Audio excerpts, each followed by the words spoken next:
Hello folks, Puffin Loki here, the man in front of the curtain. I wanted to tie up some loose ends, made some videos recently, and went on some side trips. Forgot to say some things. First, Abyss, from my last video.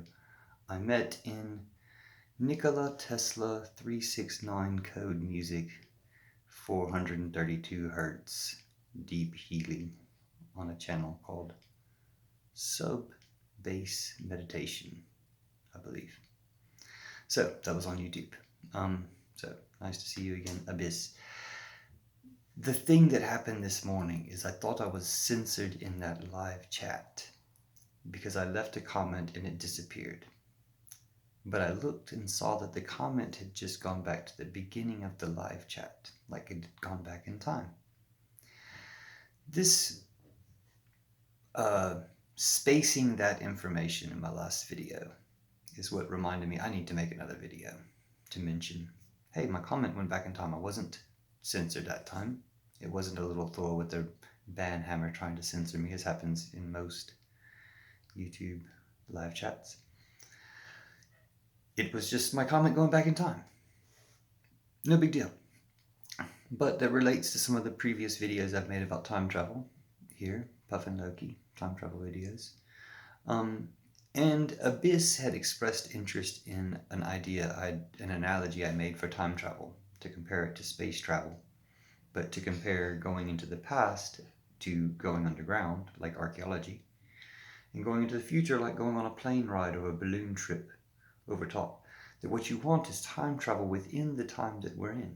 You want to time travel within the now, into a more expansive, expressive now, where you can experience more things on the ground, in the analogy, in the world that we're in the time that we're in. So that's the type of time travel I'm trying to encourage.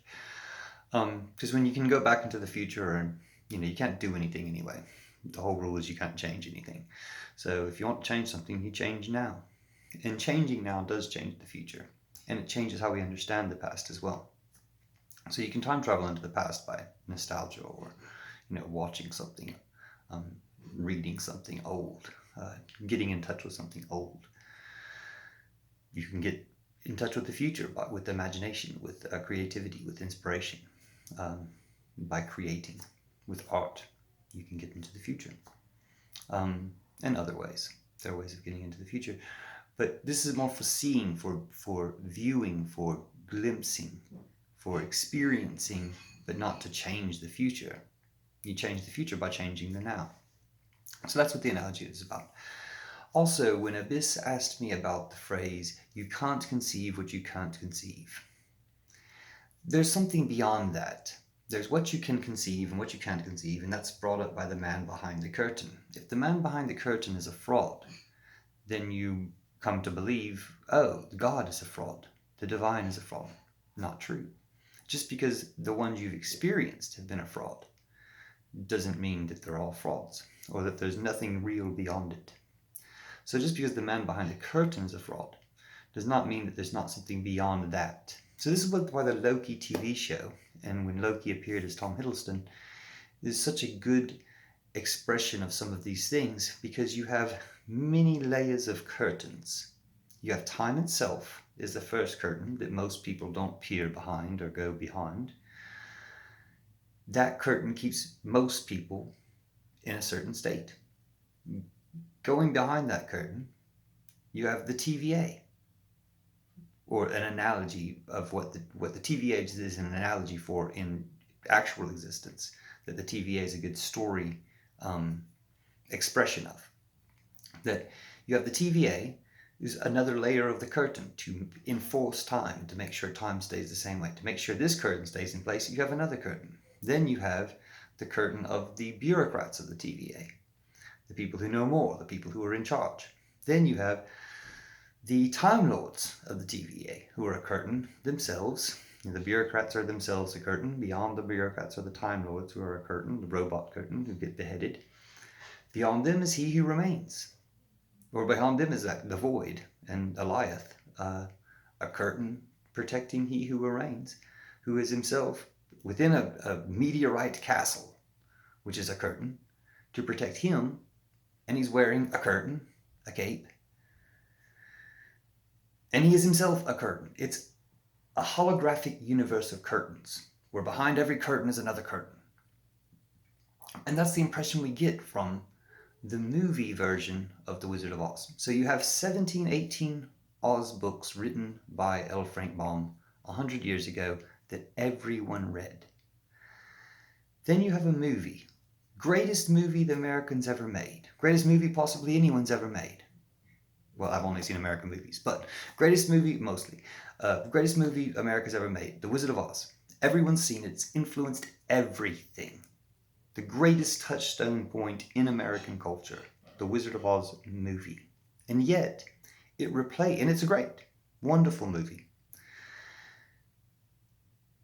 But it replaced an understanding based on the books that most Americans had, a growing understanding that threatened or promised to change the world in the most Loki, positive, chaotically revolutionary fashion. Changes the world by ending money and ending war. This is what America didn't want. It's a prophecy for the future of America. Oz is a prophecy for the future of America, but America didn't want it. America wanted to postpone and obstruct that future as long as possible, and have succeeded, but at great cost.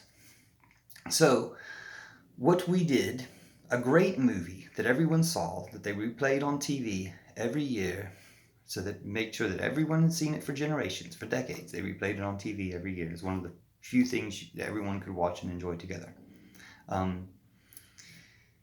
Just because of its availability, one of the few things that was made available for people to watch it, rather like the Olympics were, until they broke it up into the streaming platform and made the free broadcast of the Olympics just like a hotel TV channel to tell you where else to find other stuff, which just happened this year. Before that, the Olympics were something everyone enjoyed together. Well, The Wizard of Oz was too, for 40, 50 years. But we only got part of the story. So think about it. You have the most influential movie based on half of one book. Then you have the other half of that book that was ignored, and the other 16, 17 books that were ignored. The messages in those books do transform the world, and so they've been suppressed by the replacement of a good movie. That's all well and good. But as far as we know, as far as we can conceive, it ends at the man behind the curtain who's not real. So it's almost like saying God isn't real, this isn't real. The Wizard of Oz, spoiler alert, The Wizard of Oz, the book, continues on to a goddess figure. There's a goddess behind all of this, not behind a curtain, really out in plain view. And in the future Wizard of Oz books, I won't spoil too much, because please just read them. They're short, kid books, big print, pictures, easy to read, fun to read. The future books have a goddess restored that makes Oz what it should be. Because before that, Oz is a little bit of a twisted version of what it should be. And this is what they're afraid of us realizing.